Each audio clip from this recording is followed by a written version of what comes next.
15ই ফেব্রুয়ারি 2026 গুরুর আলয় আমরা এসেছি বাগনানে।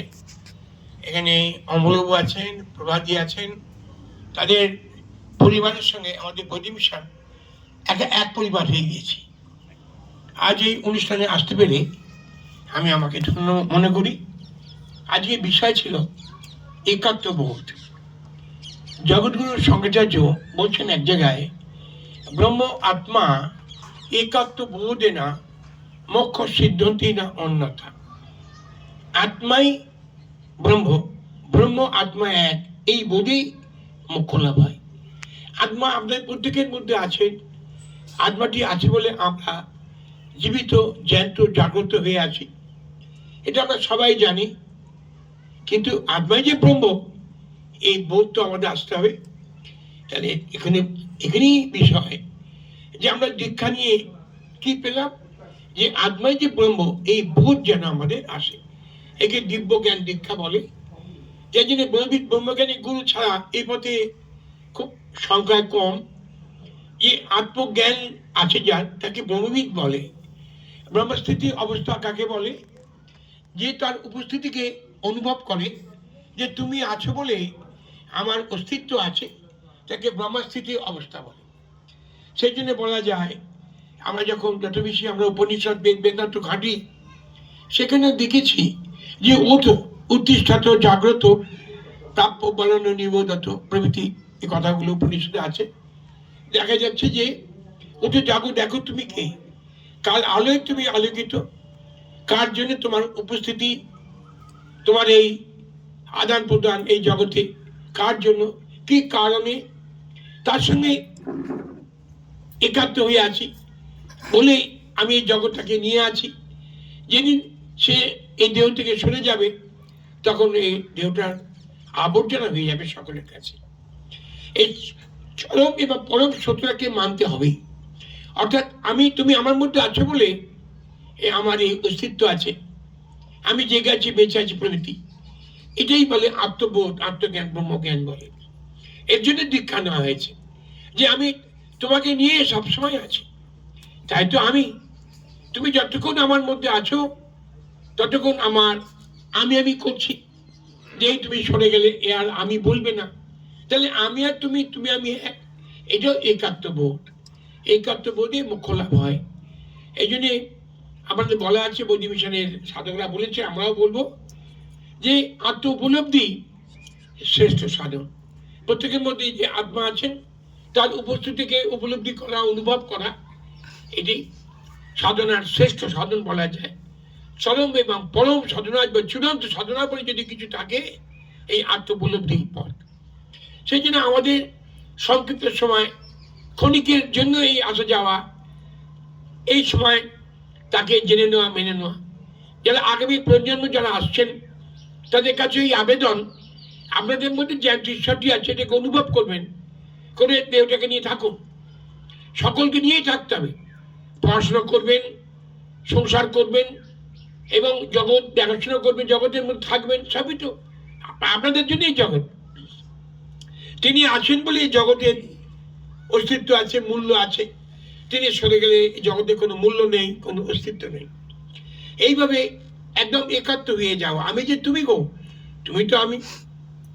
এই বোধ আসাটাই হচ্ছে আমাদের প্রাসঙ্গিক বর্তমান যুগে সংঘাত নেই তো।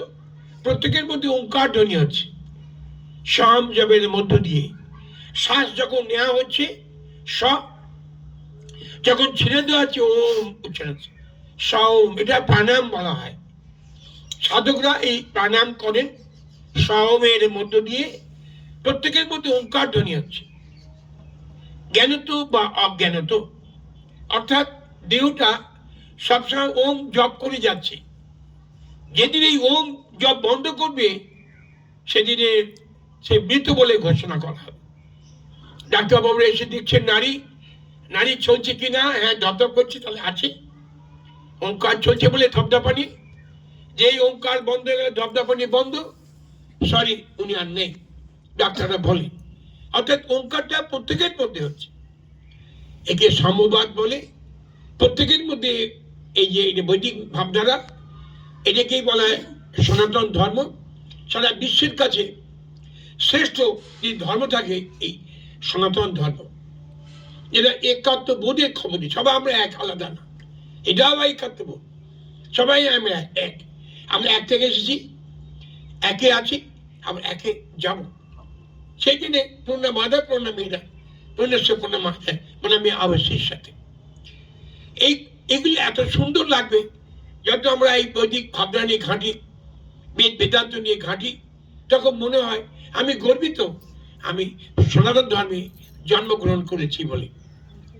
এটা আপনারা নিজেরাও আলোচনা করবেন, জানবার চেষ্টা করবেন, যারা দূরে আছেন বা কাছে আছেন, যারা শুনছেন, এই নিয়ে আলোচনা করবেন। দরকার হলে প্রয়োজন আমি যাবো, আবার যাব, প্রশ্ন থাকতেই পারে।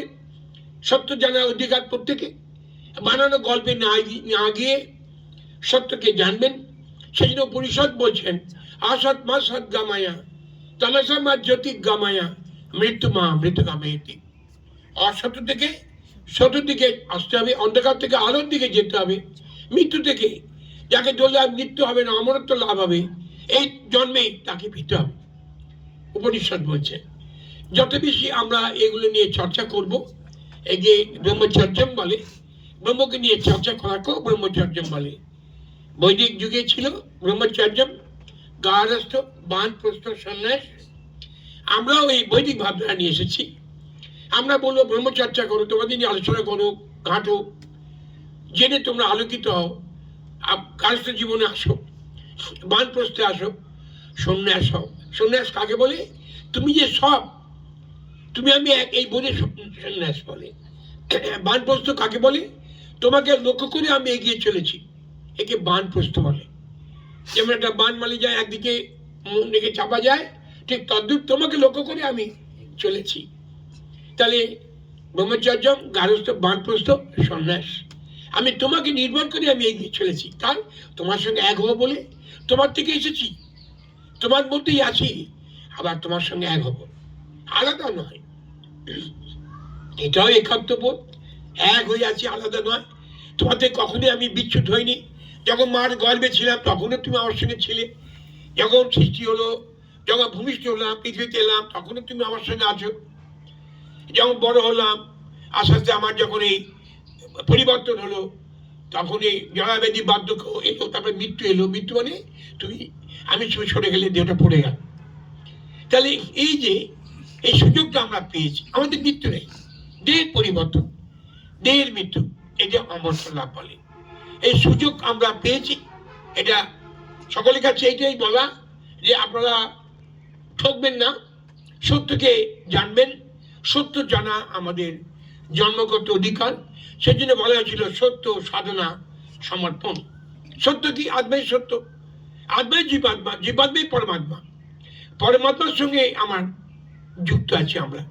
সেই জন্য রবীন্দ্রনাথ বলছেন সীমার মাঝে অসীম তুমি, বাজাও তোমার সুর, আমার মধ্যে তোমার প্রকাশ তাই এত মধুর। সীমিত দেহের মধ্যে সেই অসীম তোমার খেলা আমার মধ্যে চলছে।